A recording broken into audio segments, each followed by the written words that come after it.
बच्चा अपनी गति, स्तर एवं रुचि के अनुसार सीखता है। अतः बच्चों को गुणवत्तापूर्ण शिक्षा उपलब्ध कराने के लिए हम कक्षा कक्ष प्रक्रिया में बाल केंद्रित शिक्षण एवं गतिविधि आधारित शिक्षण को अपनाते हुए सीखने के अधिकतम अवसर देने का कार्य करते हैं। अधिकांश प्राथमिक विद्यालयों में शिक्षकों को एक ही समय में एक से अधिक कक्षाओं के साथ शिक्षण कार्य करना पड़ता है, जो कि एक चुनौतीपूर्ण कार्य है।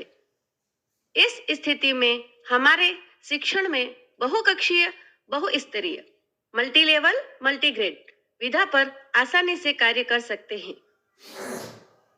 तो आइए इस विधा में पर्यावरण अध्ययन विषय अंतर्गत कक्षा 3 से 5 के साथ थीम हम सबके घर पर शिक्षण प्रक्रिया को समझने का प्रयास करते हैं। थीम हम सबके घर पर शिक्षक कमल जी संपूर्ण कक्षा के साथ घर की आवश्यकता, आवश्यक सुविधाओं के बारे में जानकारी, घर बनाने के तरीकों, घरों के प्रकार, जीव जंतुओं के आवास एवं क्षेत्रीय स्तर पर उपलब्ध सामग्री के आधार पर आवास में भिन्नता या विविधता के बारे में गतिविधियों के माध्यम से बच्चों के साथ शिक्षण कार्य कर रहे हैं। शिक्षक कमल जी बच्चों के अनुभवों को जोड़ते हुए गतिविधि की शुरुआत कर रहे हैं। आप सभी जानते हो कि सभी जीव जंतु जैसे चिड़िया, सांप, चूहा, मकड़ी, शेर कहीं न कहीं अपना घर बनाकर रहते हैं। जैसे चिड़िया घोंसले में, सांप बिल में, मकड़ी जाले में, चूहा बिल में और शेर गुफा में रहता है। जीव जंतु हो या हम सब, घर की आवश्यकता सभी को होती है। घर हमें सर्दी, गर्मी, बरसात से सुरक्षा देते हैं।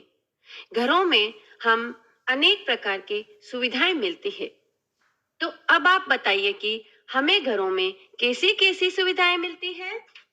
हम सब घर में एक साथ रहते हैं। घर में रसोई भी होती है, जहाँ खाना बनाया जाता है। घर में नहाने का स्थान भी होता है। घर में 2 या 3 कमरे होते हैं। बच्चों, क्या आप जानते हो कि घर भी अलग अलग प्रकार के होते हैं? कहीं कच्चे घर होते हैं तो कहीं पक्के घर होते हैं। तो आइए घरों के बारे में और अधिक जानने का प्रयास करते हैं। शिक्षक कमल जी ने तीनों कक्षाओं को 3 उप समूहों में विभाजित किया। एक उप समूह को कच्चे घरों के बारे में जानकारी प्राप्त कर निर्माण में काम आने वाली सामग्री की सूची तैयार करने का कार्य दिया। दूसरे उप समूह को कच्चे और पक्के घरों के निर्माण में काम आने वाली सामग्री की सूची तैयार करने का कार्य दिया।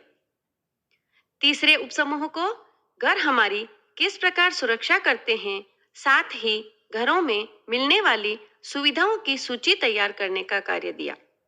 शिक्षक आवश्यकता अनुसार तीनों समूह का अवलोकन कर आवश्यकता अनुसार मदद करे। इस दौरान बच्चों की प्रगति को दर्ज कर सकता है। गतिविधि के अगले चरण में शिक्षक कमल जी ने सभी को व्यक्तिगत कार्य दिया, जिसमें कक्षा 3 के बच्चों को घरों के चित्र और उनके नाम से मिलान करना, कक्षा 4 के बच्चों